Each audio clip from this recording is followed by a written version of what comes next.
Bonjour à tous, merci d'avoir cliqué. Aujourd'hui, une nouvelle vidéo concernant le réglage des culbuteurs sur ce moteur 300 TDI. Donc là, il est monté dans un Range Rover de 94, 365 000 km à peu près. Et il se trouve que sur ce type de moteur, on est obligé de les régler tous les 20 000 à peu près. Et bon, c'est vrai que entre chaque réglage, moi entre chaque fréquence, j'arrive toujours à retrouver des petits ajustements à refaire. Donc je ne sais pas d'où ça vient, hein. Pourtant il n'y a pas de tassement au niveau des sièges de soupape ni rien. Donc je pense que bon, avec le fonctionnement, il doit prendre un peu de jeu. Et sur ce moteur, donc on doit régler tout à 0,20, que ça soit l'admission ou l'échappement. Alors je vous fais une vidéo, bon il se trouve que j'ai à le faire sur ce moteur que j'utilise régulièrement, ce véhicule que j'utilise régulièrement, mais c'est une vidéo qui est d'ordre général, puisque dans la plupart des moteurs à 4 cylindres avec une architecture comme celui-ci, vous allez pouvoir appliquer les techniques. Donc il y a des petites spécificités, évidemment les pièces vont être différentes, mais la technique de bascule et de culbuteur à régler va être absolument identique, puisque le fonctionnement au niveau des temps est identique si vous êtes sur un 4 cylindres comme celui-ci, donc que ça soit essence ou diesel, hein. Là c'est un diesel évidemment. Voilà, donc je vais démonter un petit peu tout là sous vos yeux pour pouvoir accéder au culbuteur directement, et puis on va se retrouver pour faire ce petit réglage. Donc là pour l'instant simplement des petits caches, un sonorisant. Voilà. Alors pour régler, accéder au culbuteur, le plus simple souvent ça va être comme sur ce véhicule. Moi souvent ce que je fais, je lève une roue à l'avant et puis je vais la tourner avec une vitesse engagée afin d'amener les culbuteurs en bascule. Voilà, donc alors sur ce type de véhicule ça va se faire correctement, parce que moi au niveau de la transmission j'ai retiré la boîte de transfert qui est spécifique et qu'on appelle normalement la boîte de transfert Borg-Warner, donc qu'on trouve uniquement sur les ranges à partir de 89 jusqu'à la fin de production du classique en 94, donc comme celui-ci.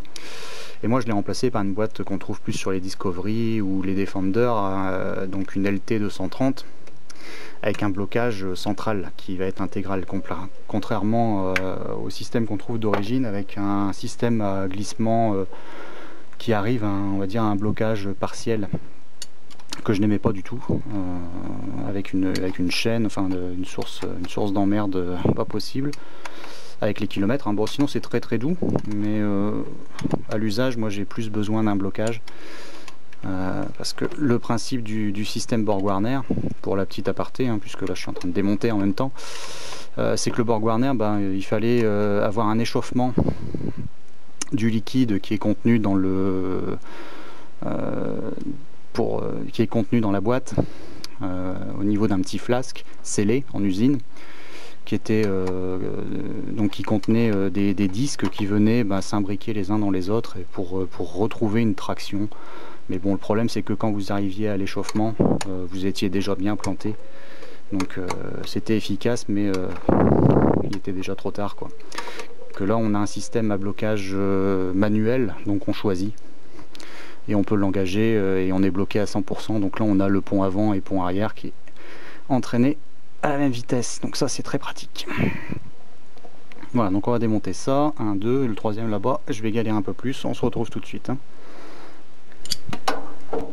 Voilà, donc j'ai terminé, je suis allé extraire ce dernier petit boulon qu'on trouve là-bas, ici derrière, en dessous du tablier. Donc pour la petite histoire, bon, le moteur 300 TDI et 200 même par extension ont été montés sur les ranges en fin de production, on va dire. Donc à partir pour les 200, on était aux alentours des années 92 je crois.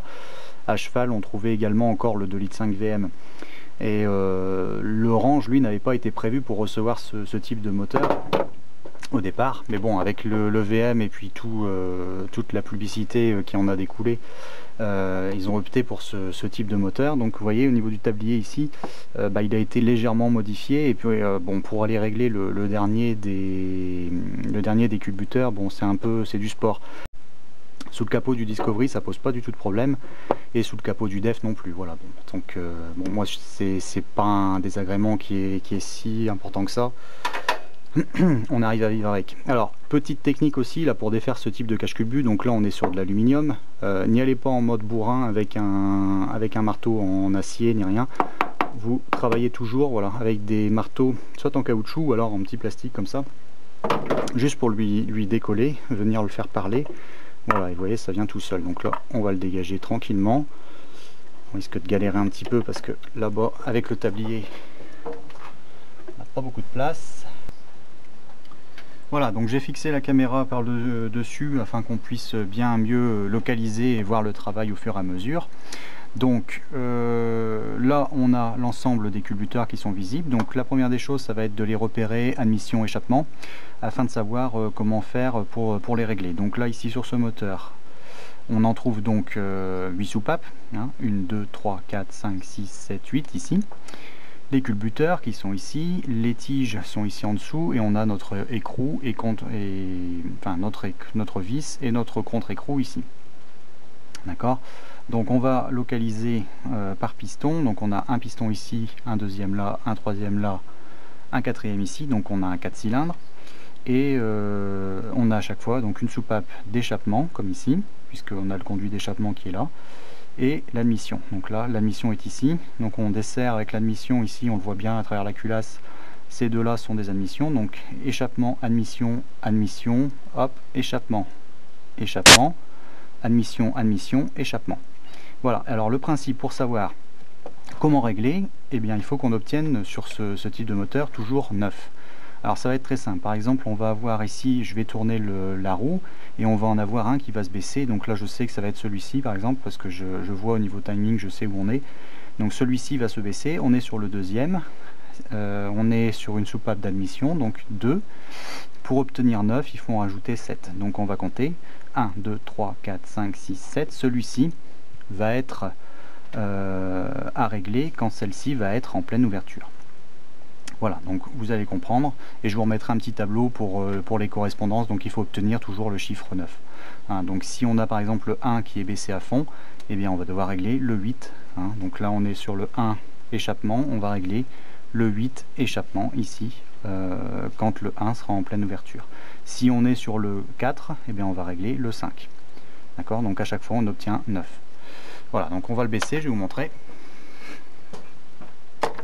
Donc on tourne, là j'ai engagé la quatrième, hein, c'est suffisant, on n'aura pas besoin avec la quatrième engagée de défaire les bougies de préchauffage, donc ça vous pouvez éventuellement le faire, mais bon je vous le déconseille si vous les avez jamais démontées, ça serait con d'aller foirer un filetage ou tout ça pour simplement faire un réglage de culbuteur, parce que si vous foirez le filetage, un coup sur deux vous allez devoir déculasser. Donc on engage la quatrième, on tourne la roue dans le sens de la marche, donc vers l'avant. Donc là on voit bien le deuxième est en train de se baisser. Alors il faut localiser le moment où on va le mettre en plein milieu. Donc là il descend encore. Voilà, c'est là. Donc là il est pile sur le moment où il a arrêté de descendre et avant qu'il commence à remonter. Donc on est entre les deux, on est vraiment... Admettons, on a ce moment, il arrête de descendre et là il commence à remonter, et bien il faut être localisé en plein milieu. Hein, c'est pas quand il a fini de descendre, ni quand il commence à remonter. Puisque j'ai sous les yeux, par exemple cet arbre à cam, donc là ici dans ce moteur, on va trouver un arbre à cam qui est différent, puisqu'il est logé dans le bloc. C'est un arbre à cam latéral avec des tiges de renvoi. Là ici par exemple c'est un arbre à cam de range V8. Alors le principe, par exemple, admettons, on va considérer ce culbuteur-ci, le numéro 2. Là il est en pleine ouverture, donc c'est à dire que ce qui se passe dans le moteur, eh bien l'arbre à cam pour notre soupape numéro 2, il va être localisé en plein sur la cam, le bossage ici, qu'on voit ici. Voilà, là on le voit bien. Donc c'est à dire que le poussoir, qui est différent de celui-ci, hein, voilà, il va être localisé ici, en plein sur le haut de la cam. Et pendant ce temps-là, à l'opposé, celui, donc là on est sur le 2, celui du 7, et bien lui il va être au repos total, il va être à l'opposé de la hauteur de cam. Donc admettons, on va considérer celle-ci, le numéro 7 qu'on doit régler, il est là. Voilà, donc là on a tout le loisir de pouvoir faire son réglage, et quand il va arriver sur lui-même, sur sa cam au point le plus haut, et eh bien le réglage sera bon, sera optimal par rapport au réglage qui est préconisé. Voilà, donc le principe c'est toujours cette synchronisation. C'est tout simplement mécanique, hein, de toute façon, donc Voilà, je vais vous remettre un petit tableau.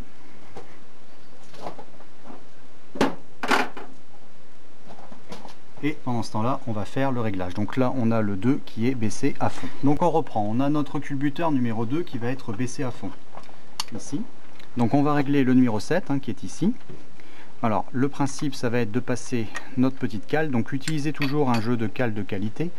Donc là, on doit être localisé sur la cale de 20 et la 25 ne doit pas passer. Donc la 20 va passer gras, on appelle ça, donc c'est un passage qui va être libre. On sent qu'on a un petit mouvement à donner, mais vraiment très peu. On sent que ça coulisse parfaitement. Et le 25, lui, ne doit pas passer du tout. Donc on va regarder déjà combien je vais trouver. Petite parenthèse, évitez de superposer les lames. Si vous avez un jeu de lames comme celui-ci, où vous trouvez par exemple des lames qui sont très fines de 0,5 comme celle-ci, évitez de la superposer à votre 20 pour passer, parce que ça vous fait pas 25 en réalité. Vous allez avoir toujours des impuretés, pour peu qu'il y ait de l'huile ou quoi que ce soit, vous allez avoir plus de 25 de toute façon. Donc utilisez toujours une lame unique, d'accord, et de qualité, parce que si vous avez votre jauge qui est faussée, vous allez avoir un jeu qui va être faussé à niveau de votre culbuteur, donc vous pouvez avoir des conséquences vraiment dramatiques. Il vaut mieux un jeu excessif qu'un serrage excessif, de toute façon, d'accord. Donc on va passer notre lame de 0,20. Donc là je vais aller vérifier combien j'ai. Donc mon 7e il est là-bas. Alors mon 0,20, j'ai un super passage au 0,20 ici, et mon 25 il ne passe pas. Donc de toute façon, bon, celui-ci je vais pas y toucher. Je vais vous montrer sur un autre, là ça sert à rien que j'aille régler celui-ci. Donc je vais faire une petite marque ici en face au blanco qui me permettra de savoir que celui-ci est réglé, puisque moi je le fais au fur et à mesure tout en allant, et puis j'élimine les culbuteurs un par un. Donc là je le fais ici parce qu'on est sur le plan de joint du cache culbu. Je nettoierai tout simplement avant de le remettre en place, mais en étant sûr que j'ai bien une marque en face de chaque culbu qui est réglée, d'accord. Donc évitez de le faire sur le culbuteur, parce qu'après vous avez l'huile, tout va être délavé, c'est entraîné dans l'huile, c'est pas très bon. Donc on va faire ça proprement. Alors on continue. Je vais continuer ma rotation et je vais regarder quel culbuteur commence à descendre. Alors j'en vois pas. Si, j'ai le 8 là-bas tout au fond qui commence à descendre, donc on va le mettre vraiment en pleine ouverture. Hop, voilà, il descend encore. Ça y est, je suis dessus.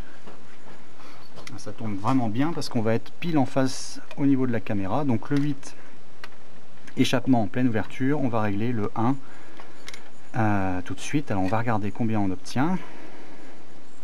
J'espère qu'il y aura un petit peu de jeu à reprendre. Ah oui, ça passe vraiment bien au niveau du 20. Et le 25 passe. Bon super, on va pouvoir régler. Donc on doit obtenir 0,20 également. Alors je vais dévisser complètement. Alors le principe, on va toujours essayer de se localiser ici afin de savoir de combien on va pouvoir retourner. Bon là je le dévisse complètement parce que je dois vous montrer la petite particularité spécifique sur ce type de moteur. Hop, on bascule tout doucement, voilà, ça me libère mon culbuteur complètement. Donc là vous voyez, il y a un jeu énorme. Et là en dessous, sur ma queue de soupape, j'ai une petite pastille qu'il faut absolument pas que je perde. Voilà, la pastille, des pastilles en question. Donc là, sur la queue de chaque soupape, vous allez trouver ce type de pastille sur ce moteur TDI, donc le 200 ou le 300, peu importe. Alors ces pastilles là, vous avez toujours, faut toujours en avoir d'avance 8 dans la boîte à gants. Et donc il faut s'assurer qu'elles sont toujours présentes quand vous défaites votre cache culbu. Vous pouvez avoir, si vous avez par exemple un moteur qui vous avez un gros bruit d'aspiration au niveau de l'admission ou de l'échappement, ça vous toffe comme ça, c'est que un coup sur deux vous avez perdu une pastille de ces queues de soupape, et donc vous avez un jeu excessif. Alors le principe, ça va être d'essayer de les retrouver quand elles sont tombées ici dans la culasse. C'est le bonheur, vous le récupérez tout de suite. Avec un peu de chance, elles vont peut-être tomber également dans le bac à huile, et puis elles ne seront pas réaspirées parce qu'il y a un tamis avant la pompe à huile, donc ça va.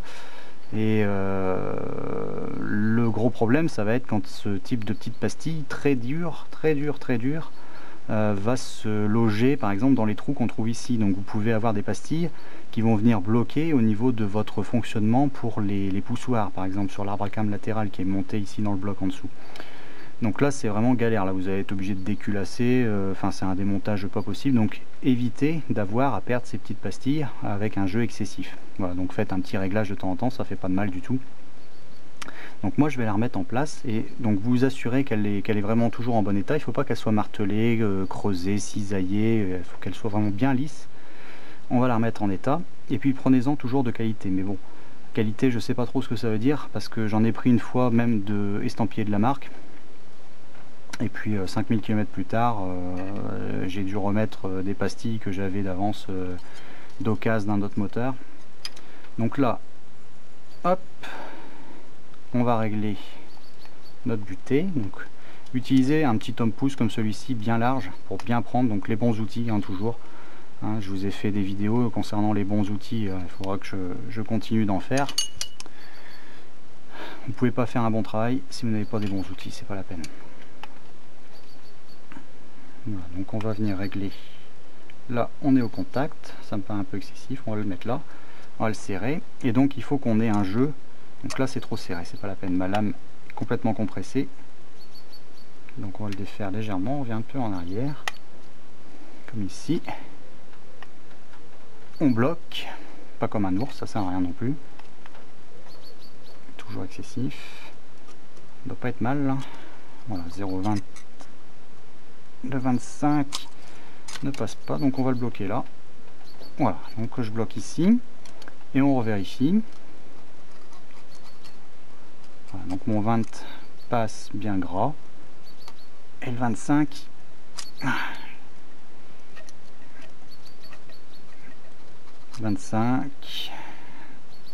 il veut pas passer, donc c'est pas la peine, c'est impeccable, on est bon. Je vais y faire sa petite marque et je vais passer au suivant. Voilà, donc 1, 2, réglé. Voilà, donc là j'ai mis la caméra en détail beaucoup plus proche. J'ai ma soupape numéro 7 qui est en pleine ouverture, donc 7 admissions, donc je vais régler ma 2 admissions. Là vous allez vraiment voir tout près comment ça va fonctionner. Donc on va prendre, là j'ai ma cale de 0,20. Voilà, elle passe bien à l'aise, bien gras. Donc là vous voyez, ça c'est un passage qui est vraiment... Il est gras, mais il est plus que gras, il est vraiment presque libre. La preuve c'est que si je passe ma 25, voilà, ma 25 elle passe gras. Voilà, ça c'est un passage gras. Donc bon, après on le sent hein, par expérience.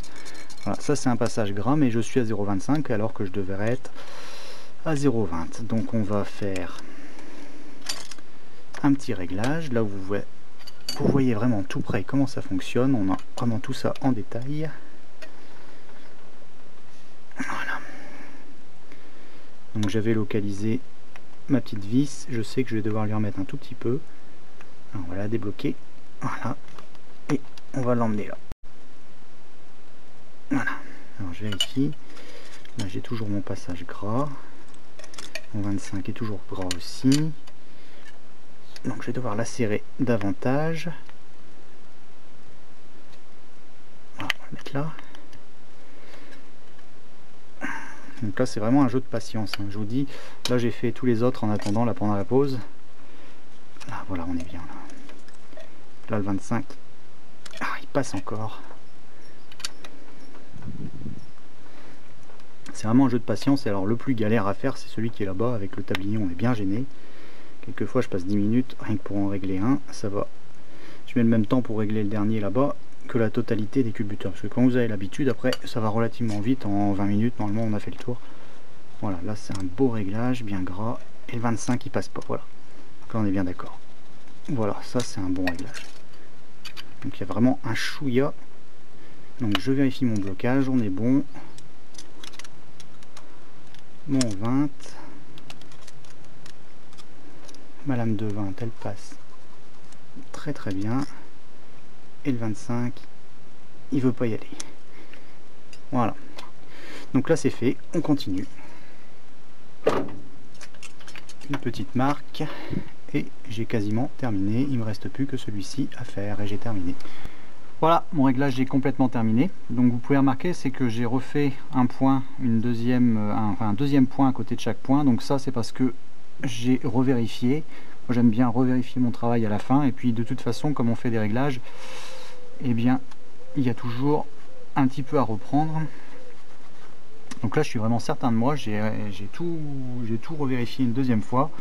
Je suis à 0,20 partout. Donc on n'avait pas de brebis galeuse, on va dire, dans le tas. Il n'y a pas de culbuteur où j'ai trouvé du 0,40, du 0,50, tout ça.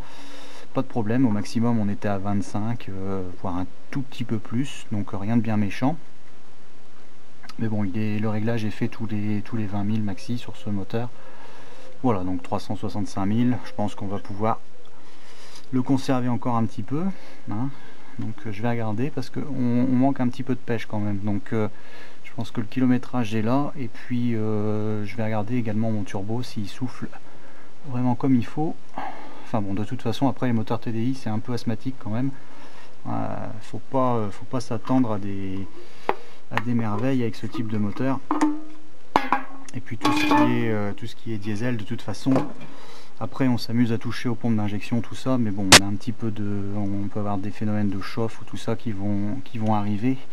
Enfin, de toute façon, si on travaille sur ces moteurs et puis qu'on les améliore, toujours travailler avec des moteurs qui sont déjà en bonne santé au départ, c'est toujours mieux. Voilà, parce que notamment sur les 200, on peut avoir des joints de culasse. Souvent le joint de culasse claque ici au niveau du dernier cylindre, au niveau de la soupape numéro 8, puis il claque vers l'extérieur ou vers l'arrière, vers la cloche de boîte. On a moins le phénomène sur le 300, mais ça, bon, c'est des petits trucs à savoir, hein, aux alentours de 200, 250 000, voire 300 000. C'est un petit peu normal de devoir intervenir quelquefois. Voilà, bon, donc là je suis en train de nettoyer mon plan de joint vraiment complètement.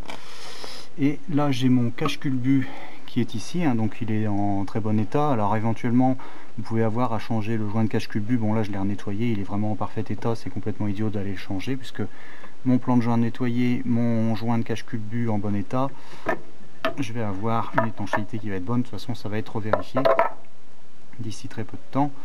Donc on remet ça en place. Voilà, donc tout est remonté, je me trouve dans le véhicule, contact, et c'est parti. Donc on vérifie que tout vraiment fonctionne parfaitement, qu'on n'a aucun bruit suspect. Et donc rien que déjà à l'oreille, ben, vous allez entendre vraiment une grosse différence, surtout si vous avez des gros jeux au niveau des culbuteurs et que vous avez bien travaillé, que vous avez fait les bons réglages, on va avoir un moteur qui va vraiment respirer beaucoup mieux, qui va tourner vraiment très rond. Donc là on va aller écouter ça de plus près.